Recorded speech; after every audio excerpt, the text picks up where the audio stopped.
Hello, my name's Jesse Valentine Ports.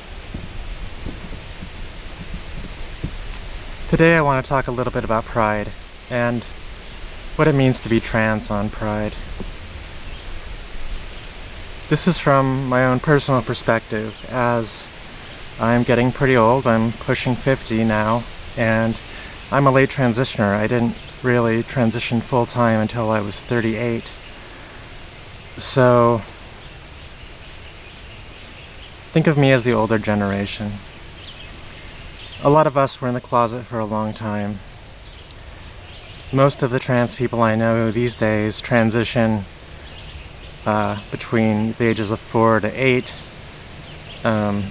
which I'm kind of jealous of, but in the sense I had a lot of experiences that I wouldn't have had otherwise, so it's a balance, I suppose. I certainly wouldn't be the person I am today if I had transitioned as a child. But that wasn't even an option when I was growing up in the 70s, really. And growing up, I knew no other trans people. There was no trans visibility, so it was impossible to think that that was even an option outside of an extremely transphobic movie like Rocky Horror Picture Show. But even that existence of it at least opened my mind a little bit. For those who don't know, Rocky Horror Picture Show was done by a transphobic trans woman. And that's the older generation. We have a lot of internalized transphobia because we grew up in a society that was intrinsically very misogynistic and very transphobic as well.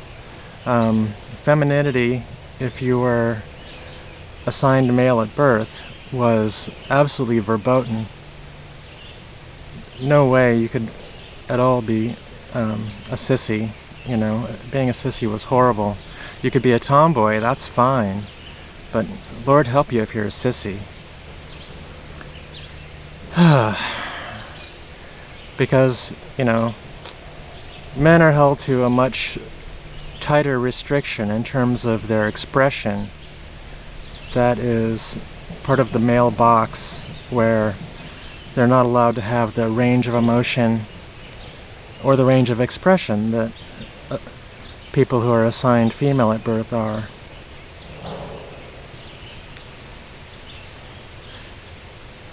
I myself had to fight my own internalized transphobia just because when I came out to myself, it was 1996, 1997, and it was a different world back then in terms of transgender representation. Trans people were always a joke on daytime television. Before that, we just didn't even exist. It was, you'd see newspaper headline, "Man in dress found dead." There was no acknowledgement that trans people were real, authentic beings and citizens that deserved rights. And we're still fighting that fight today. Far too many of my transgender sisters, especially my transgender sisters of colors, wind up being murdered in most tragic ways, often by their partners. And it really pains me.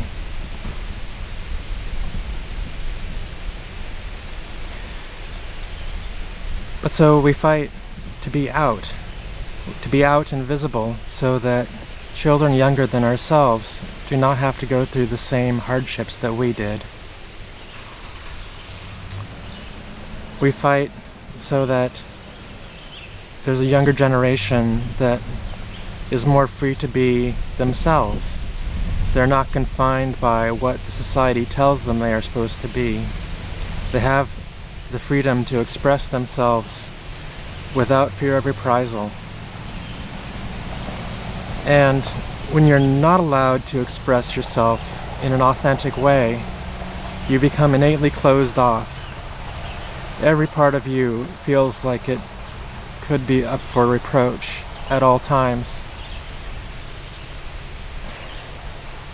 And when you're up for reproach at all times, you become completely closed off from the people around you. And it's a terrible place to live. It's a terrible way to be. And I really wish I'd started going to therapy back when I first came out to myself. But that was just, I don't know, that was just too much to deal with at the time. I was not in a good place, and I had no one I could talk about it with.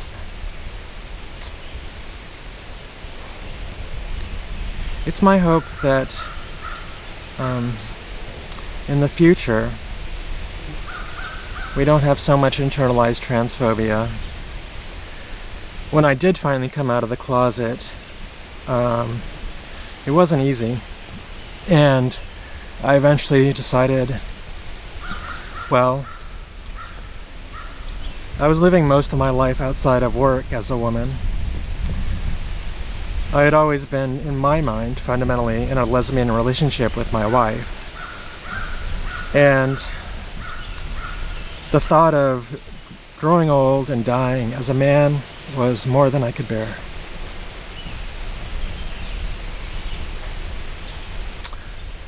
What's important is that I managed to find a gender therapist. We talked things through. After talking about over with her for quite a while, I eventually started going on hormone replacement therapy, which was a big step. I had actually been doing sort of Chinese medicine style hormone replacement therapy before that, completely unguided by a physician, completely by my own research, completely without testing, and really hope I didn't do any permanent damage to my liver or kidneys during that phase. But I was too scared. I was too scared to seek help. I was too scared to go to a doctor. I was too scared to go to a therapist. And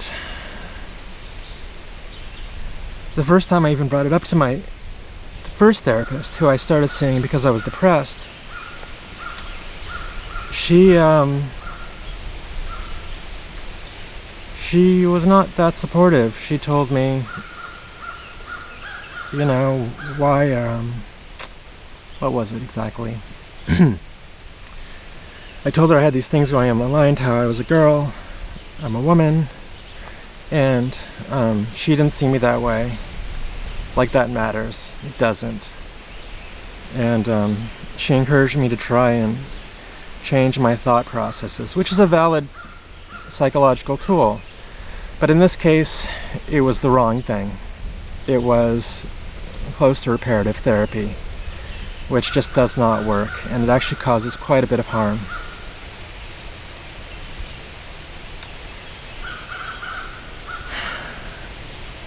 So, finally got on hormones, and finally started to see some wonderful changes in my body. I just needed to have a female body. Absolutely. It was like needing to sneeze. I needed to have a female body. I felt like I had a phantom vagina. I could feel it. And glory be, I actually have a real one now. But it's not the case for everybody. But I think we need to recognize that there are people like me out there. And once I started to go out during the daytime and not just be a vampire that came out at the night time in female form. Early in my transition, before the estrogen had a whole lot of effect, I got so many hateful looks everywhere I went that I became crushed by society, by people I didn't even know. I stopped looking at people on the street. I would never make eye contact with anyone, which is something I had started to do when I moved to Hawaii, because people in Hawaii check you out, as opposed to where I had been before in San Francisco, where nobody makes eye contact. It's much more like New York. It's a big city, but Honolulu does not feel like a big city in a lot of ways. In some ways it does, but most ways it does not. Everybody knows everybody, pretty much, even though there are so many people there.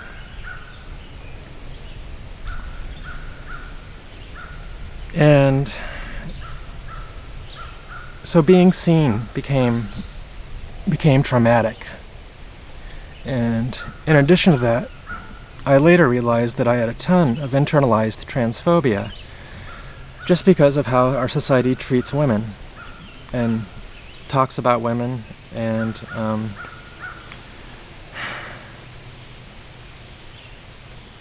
talks to boys about not being like a girl.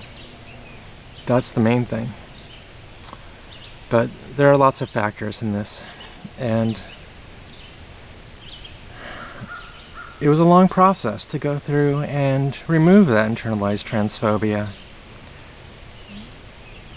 So I'm doing this video to mostly just to try and make sure that maybe somebody else doesn't have to go through as much internalized transphobia as I did. Maybe if they come out to themselves, then they're much less fearful to come out to somebody else, that they're much less fearful to seek professional therapist help, to go to a professional psychiatrist, go to a doctor, and get their needs met, and not just hide and crawl inside a small box inside the closet of your heart. Because it's really damaging, and I don't think people realize how horrible it is. So many of the times when I talk about my experience with cisgender, meaning not trans people, they would say, well, for one, you're so brave. No. Nuh-uh. I am not brave. It was not an optional thing. There was no other option for me. Not transitioning was not an option. Not in living, anyway. So it's not a choice. It's just the way we are. And the other thing I would say is that a lot of people think it's just about appearance, and nothing could be farther from the truth. It's easy to confuse the physical appearance with vanity, but the reality is our physical bodies and the way we present ourselves in the world radically shift how we're treated in society. Women are treated in different ways. Women are socialized in different ways than men. And it's still considered mixed company when men and women are together. Maybe that'll change someday. But I certainly have had experiences where, if it's only women or only men, it's a very different just dialogue going on in the group. In some cases, I've actually been really grateful for the one cis man in a group of 30 lesbians who would be willing to push the conversation along, because lesbians are all about processing, and we're all about taking the time, because our community's too small to lose anyone, so we have to work through it all. We can't just dispose of people like so many people want to. You can't just say goodbye, because there just aren't enough people in the community, and really no community should be like that, no matter where it is. I know this tends to happen more and more often in large cities, large groups of masses of people. People start to lose their sense of individual responsibility, but it's a great danger, both to our humanity and to our soul.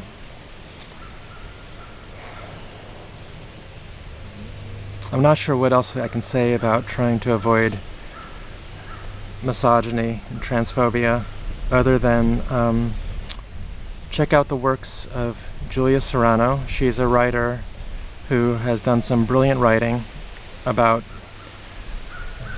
what it means to be trans. Whipping Girl is a good choice to start off with. And also be very analytical in terms of how you look at society, how people interact, how advertising is framed, how media is framed in general.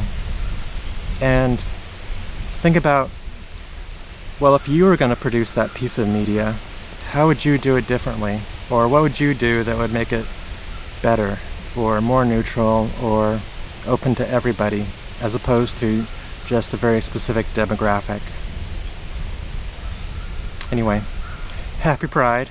I'm Valentine, and I'll see you again soon in the next video.